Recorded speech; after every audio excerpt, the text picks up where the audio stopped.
बहुत इस वक्त बड़ी चुनौती है पूरी दुनिया के लिए, क्योंकि जितना मिडिल ईस्ट में तनाव बढ़ेगा, खासकर अमेरिका, इजराइल और ईरान, ऐसे लग रहा है कल से ये युद्ध शुरू हुआ है और उस तरीके से एस्केलेट किया जा रहा है। तीनों देशों की तरफ से हमले एक दूसरे पर हो रहे हैं, कई और देश भी इसमें शामिल हो गए। पहला सवाल मेरा सीधा ये रहेगा कि ट्रंप की जो धमकियां हैं ईरान को, वो किस प्रकार की नजर आ रही हैं और इसका क्या उद्देश्य है ट्रंप के नजरिए से, क्योंकि ट्रंप तो बयानबाजी रोज देते रहते हैं। तो देखिए, जो विषय यहाँ है वो है ट्रंप की नई धमकी के। आपने सही कहा, रोज धमकी देता है। बिल्कुल। अब ट्रंप ने जो नई धमकी दी है, कल हमने बात की थी भाई, जो 6 अप्रैल की धमकी है वो बिल्कुल इंटैक्ट है। 6 अप्रैल तक आपने मेरी बात नहीं मानी, स्ट्रेट ऑफ हॉर्मुज़ नहीं खुला, आपके बिजली घर गए, आपका सारा मैं तेल फूंक दूंगा। डिसैलिनेशन प्लांट्स की बात फिलहाल नहीं कर रहा है, बट अब जो उसने धमकी दी है, कल ही मैं आपके चैनल पे बात कर रहा था, मैंने कहा हाँ। इसराइलियों का जो रणनीति है वो है कि एक रिजीम जो है, देखिए रिजीम के पास फॉरेन एक्सचेंज बचा नहीं, पैसे बहुत कम है। हम्म। अर्थव्यवस्था जहां से भी पैसा आता उसको ध्वस्त करो। और हम्म। कल मैंने बोला था कि भाई मेरा जो चैनल है उस पर भी लाइव में किसी ने प्रश्न पूछा था। मैंने कहा हम्म। भाई अब ये क्या करेंगे, ये अब ब्रिजों को तोड़ना शुरू करेंगे, पुल तोड़ना शुरू करेंगे। देखिए बिल्कुल। पुल एक स्टेट को दूसरे से जोड़ते हैं।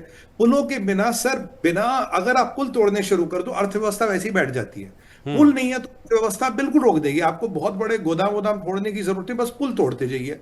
अब जो ईरान से एक प्रोविंस को जो सबसे बड़ा पुल जाता था, जो अब तक उन्होंने सबसे बड़ा पुल बनाया, कल अमेरिका ने उसको तोड़ दिया या इसराइल ने तोड़ दिया, दोनों में से एक ने तोड़ दिया। हम्म। अब ट्रंप उस पे उस पुल की फोटो लगा के, अच्छा उस पुल पे भी विवाद है, आईआरजीसी कह रहा है जिसमें 10 लोग मरे, कुछ जख्मी हुए, पर ऑफिशियली वो पुल खुला नहीं था। वो खुला था केवल आईआरजीसी और मिलिट्री की मूवमेंट के लिए, मिलिट्री का सामान आने के लिए। अमेरिका इसराइल कहता अगर मिलिट्री का सामान आ रहा था, भाई लेजिटिमेट टारगेट है, हमने ठोक दिया, तो काहे को रो रहे हो। हाँ। अब ये जो गया, इसको लेके डोनाल्ड ट्रंप का ट्वीट आया है, कह रहा है हम्म। ये सबसे बड़ा पुल था ईरान का, अभी शुरू भी नहीं हुआ था।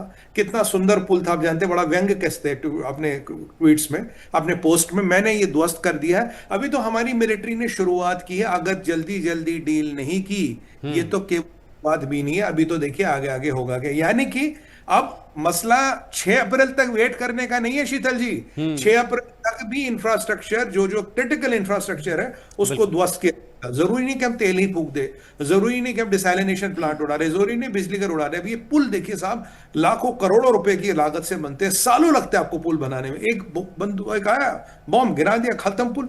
अब देखिए, वो अमेरिका कहता है जी मिलिट्री टारगेट था, ईरान कहता है सिविलियन टारगेट था, वॉर क्राइम है।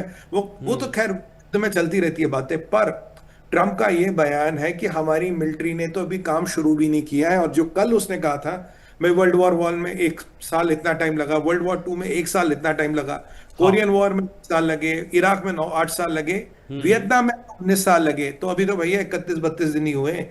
यानी कि ये ट्रंप कह रहा है कि मुझे अभी कोई जल्दी नहीं है, अभी अमेरिका ने 20-20 साल की लड़ाई लड़ी है, साहब हमें 2-5 महीने या 20 महीने तो लड़ने दीजिए, जब 20-20 की लड़ चुके हैं। और हम्म। ये अब आप रखिए सर, कौन से अमेरिका के प्रेसिडेंट की नौकरी गई, किस अमेरिकन प्रेसिडेंट को 20 साल की, 10 साल की, 8 साल की लड़ाई में गद्दी से उतरना पड़ा? आंसर है हाँ। कोई नहीं। जो अमेरिकन प्रेसिडेंट जब युद्ध पे अमेरिका जाता है सर, हम्म। वो हर चुनाव जीत जाता है। ये अमेरिका की प्रवृत्ति है लड़ना, अमेरिका को में लड़ना कोई गलत बात नहीं है। ठीक उसी तरह से ट्रंप के मिड टर्म के लेके जितने भी अटकलें आ रहे हैं, मैं मिड टर्म आ रहा, ट्रंप हिल जाएगा, मतलब लेम डक गवर्नमेंट बन के रह जाएगी, मैं आपको अश्योरिटी देता हूं, जो अमेरिका को मैंने देखा, एनालाइज किया, कोई थोड़ा बहुत फर्क पड़ता है, बट ऐसा नहीं कि भाई हाथ पैर टूट जाएंगे, बिल्कुल लेम डक प्रेसिडेंट बन जाएगा। अमेरिकनों को अगर युद्ध से फायदा नजर आए सर, तो उन्हें उस ये युद्ध मंजूर है। और अब हम्म। तक अगर मैं बॉडी बैग्स की बात करूं तो 13 अमेरिकन कैजुअलिटीज मात्र हुई है। ये नहीं हाँ। कि 13 लोग की जान की कोई कीमत नहीं, बट अगर मैं इतने बड़े युद्ध की बात करूं, हम्म। 13 लोग, वहां कम से कम 5 से 25 हजार कैजुअलिटीज हैं ईरान की साइड। ये आंकड़ा आप देखिए। हम्म।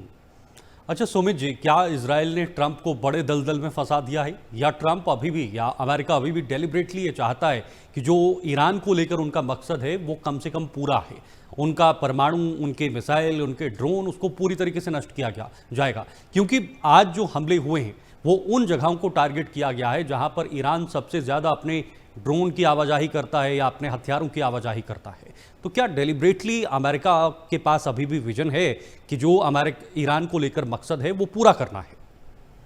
देखिए 3-4-5 मकसद थे शीतल जी। पहला था न्यूक्लियर खत्म, हाँ। न्यूक्लियर फैसिलिटीज को ध्वस्त करना। ट्रंप ने बिल्कुल। कहा भाई मेरी सैटेलाइट के माध्यम से नजर है, हम्म। अगर आपने वहां हरकत भी की फिर B-2 आएंगे, फिर टॉमाहॉक मिसाइलें आएंगे, और हम्म। अब की बार मैन के साथ मशीनरी भी मरेगी, यानी कि आदमी भी वहां मरेंगे। ये बिल्कुल अमेरिका की चेतावनी है। दूसरा हम्म। मिशन था बैलिस्टिक मिसाइल्स और ड्रोन्स, उन पे काफी कार्रवाई हुई है, अब भी कार्रवाई बाकी। मैं बोलता हूँ हाँ। 70-80% काम हो गया, 20% कार्रवाई बाकी है। मोबाइल लॉन्चर्स खत्म, नेवी खत्म, ताकि नेवी का मतलब है आप अपनी टेरिटरी से बाहर गुंडाई ना कर सको, वो आपने हिसाब किताब खत्म कर दिया। हम्म। एयरफोर्स खत्म, एंटी एयरक्राफ्ट सिस्टम खत्म, कम्युनिकेशन खत्म। बट दो चीजें अब भी रहती है सर। एक रहती है रिजीम, रिजीम को चेंज करना है। बिल्कुल। दूसरा है जो यूरेनियम वहां बचा है कहीं, उसको निकालना है या एश्योर करना है कि वो ध्वस्त हो गया, वो साइट कंटेमिनेट हो गई। तीसरी बात है अभी जो हिजबुल्ला, हमास, इस्लामिक जिहाद, BMF, ये जितने भी प्रॉक्सीज हैं इनको खत्म करना। सर खबर तो ये है कि अभी 1 घंटे में जो खबर आ रही है, हजारों गाड़ियां इराक से ईरान घुस चुकी है, मतलब उनके पीछे सामान है। मतलब हम्म। जैसे होता है ना, गाड़ी माना जाता है कि जो ईरान इराक में शिया मलेशिया थे, जिन पे हम्म। पीछे इसराइल ने कल से खूब बमबारी की है, वो अब ईरान में घुस गए हैं। बिल्कुल। अगर ये शिया मलेशिया ईरान आ रहे हैं तो ये मतलब ईरानियों की मदद के लिए आ रहे हैं। हम्म। तो जब ये प्रॉक्सी जिन्हें ईरान कहता है, जिन्हें रेजिस्टेंस कहता है, जब तक इनका निस्तारण भी नहीं होगा तब तक ये काम नहीं होगा। तो अभी 3 चीजें हैं, एक तो रिजीम चेंज, यूरेनियम, प्रॉक्सीज, और सबसे इंपॉर्टेंट चीज तो हम बोल नहीं सकते ना, वो हम्म। तेल पे भी तो कब्जा करना है सर। बिना तेल के खर्चा कहाँ से निकलेगा। हम्म।